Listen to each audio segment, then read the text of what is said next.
शांति। आज 4 मई 2022 दिन बुधवार की साकार मुरली। आइए अब सुनते हैं मीठे बाप दादा के मधुर महावाक्यों को। मीठे बच्चे, श्रीमत पर पवित्र बनो तो धर्मराज की सजाओं से छूट जाएंगे। हीरे जैसा बनना है तो ज्ञान अमृत पियो, विष को छोड़ो। प्रश्न, सतयुगी पद का सारा मदार किस बात पर है? उत्तर, पवित्रता पर।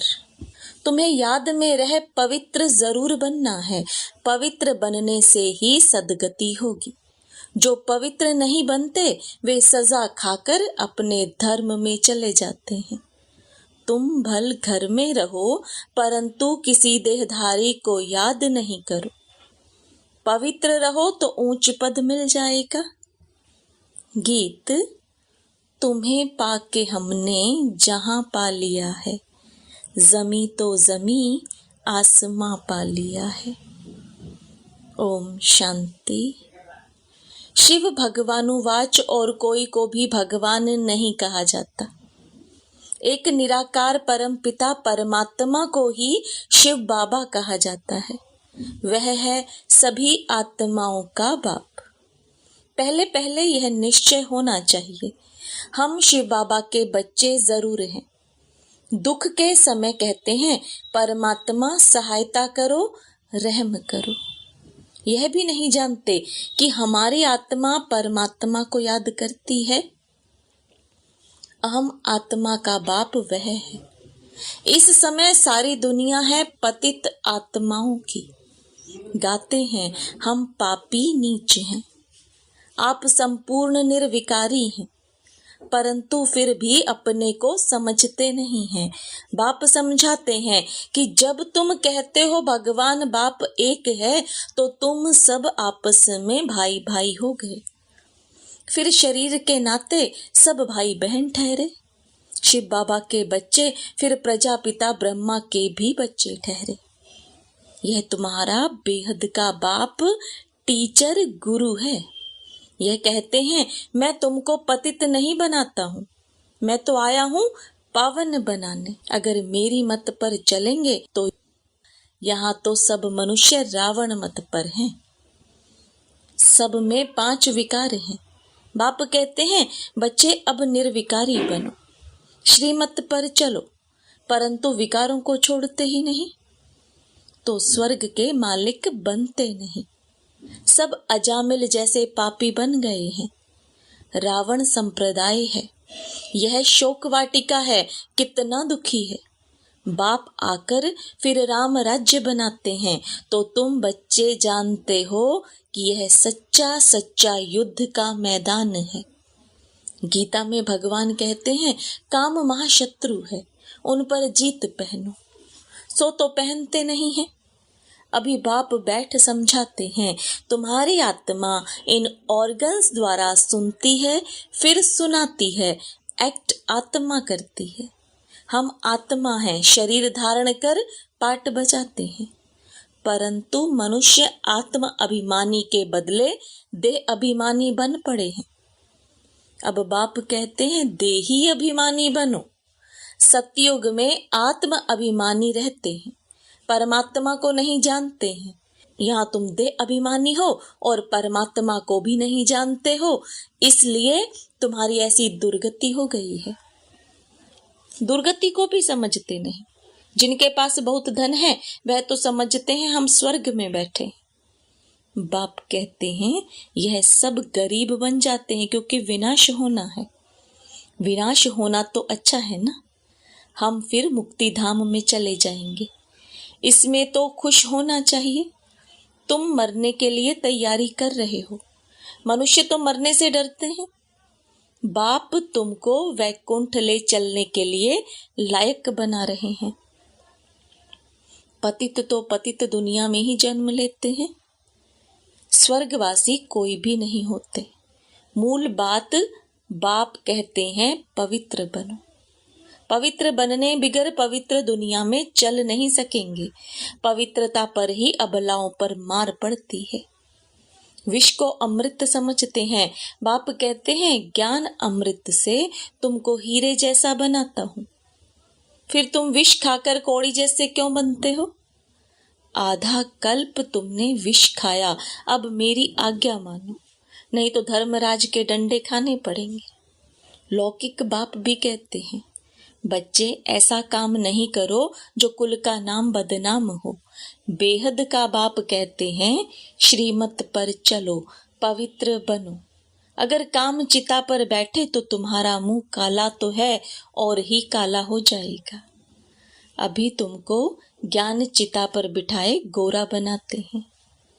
काम चिता पर बैठने से स्वर्ग का मुंह भी नहीं देख सकेंगे, इसलिए बाप कहते हैं अब श्रीमत पर चलो। बाप तो बच्चों से ही बात करेंगे ना, बच्चे ही जानते हैं बाप हमको स्वर्ग का वर्षा देने आए हैं। कलयुग अब पूरा होना है। जो बाप की श्रीमत पर चलेंगे उनकी ही सदगति होगी। पवित्र नहीं बनेंगे तो सजा खाकर अपने धर्म में चले जाएंगे। भारतवासी ही स्वर्गवासी थे, अब पतित बन पड़े हैं। स्वर्ग का पता ही नहीं है, तो बाप कहते हैं तुम मेरी श्रीमत पर ना चल, औरों की मत पर चल। विकार में गए तो मरे, फिर भल पिछाड़ी में स्वर्ग में आएंगे, परंतु पद बहुत हल्का पाएंगे। अभी जो साहूकार हैं वह गरीब बन जाते हैं, जो यहाँ गरीब हैं वह साहूकार बनेंगे। बाप गरीब निवाज है, सारा मदार पवित्रता पर है। बाप के साथ योग लगाने से तुम पावन बनेंगे। बाप बच्चों को समझाते हैं मैं तुमको राजयोग सिखाता हूँ, मैं घर बार नहीं छुड़ाता हूँ। भल घर में रहो परंतु विकार में मत जाओ, और कोई भी देहधारी को याद नहीं करो। इस समय सब पतित हैं। सतयुग में पावन देवता थे, इस समय वह भी पतित बन पड़े हैं।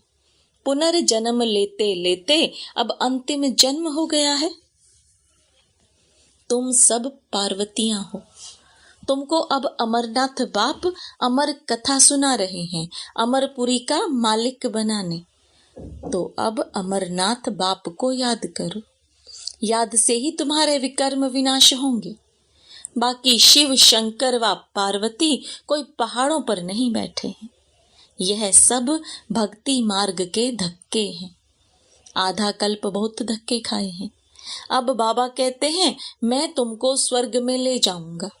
सतयुग में सुख ही सुख है, ना धक्के खाते ना गिरते। मुख्य बात है ही पवित्र रहने की। यहाँ जब बहुत अत्याचार करते हैं तो पाप का घड़ा भर जाता है और विनाश होता है। अब एक जन्म पवित्र बनो तो पवित्र दुनिया के मालिक बन जाएंगे। अब जो श्रीमत पर चले, अगर कल्प पहले श्रीमत पर नहीं चले हैं तो अभी भी नहीं चलेंगे, ना पद पाएंगे। एक बाप के तुम बच्चे हो, तुम तो आपस में भाई बहन हो गए, परंतु बाप का बनकर अगर गिरे तो और भी रसातल में चले जाएंगे और ही पाप आत्मा बन जाएंगे। यह है ईश्वरीय गवर्नमेंट। अगर मेरी मत पर पवित्र नहीं बने तो धर्मराज द्वारा बहुत कड़ी सजा खानी पड़ेगी। जन्म जन्मांतर के जो पाप किए हैं उन सब की सजा खाकर हिसाब किताब चुकतू करना होगा।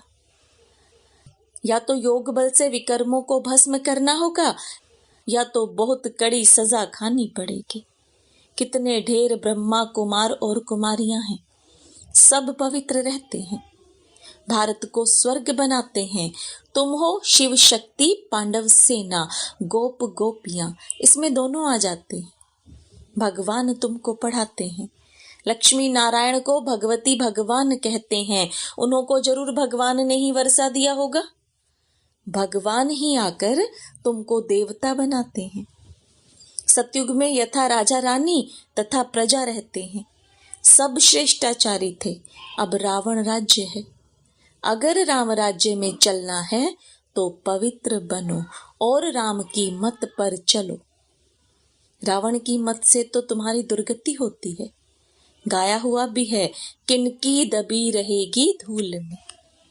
सोना आदि जमीन में, दीवारों में छिपाते हैं।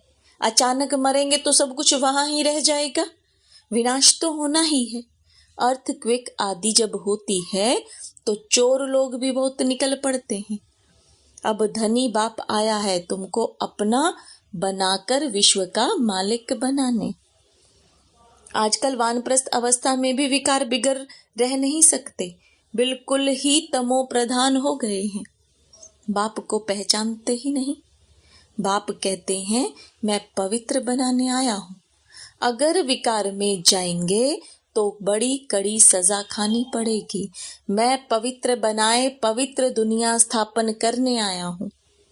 तुम फिर पतित बन विघ्न डालते हो, स्वर्ग की रचना करने में बाधा डालते हो, तो बहुत कड़ी सजा खानी पड़ेगी।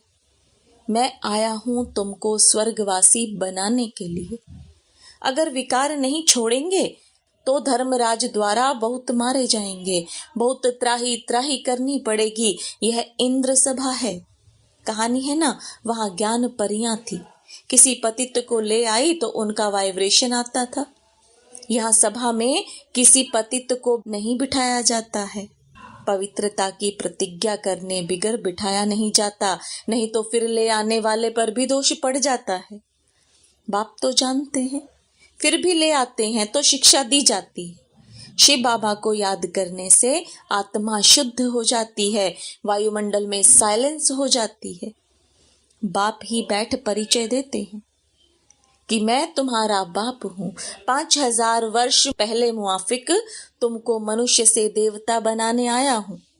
बेहद के बाप से बेहद सुख का वर्षा लेना है। अच्छा, मीठे मीठे सिकिलदे बच्चों प्रति माता पिता बाप दादा का याद प्यार और गुड मॉर्निंग। रूहानी बाप की रूहानी बच्चों को नमस्ते। रूहानी बच्चों की रूहानी बाप दादा को याद प्यार गुड मॉर्निंग और नमस्ते। धारणा के लिए मुख्य सार।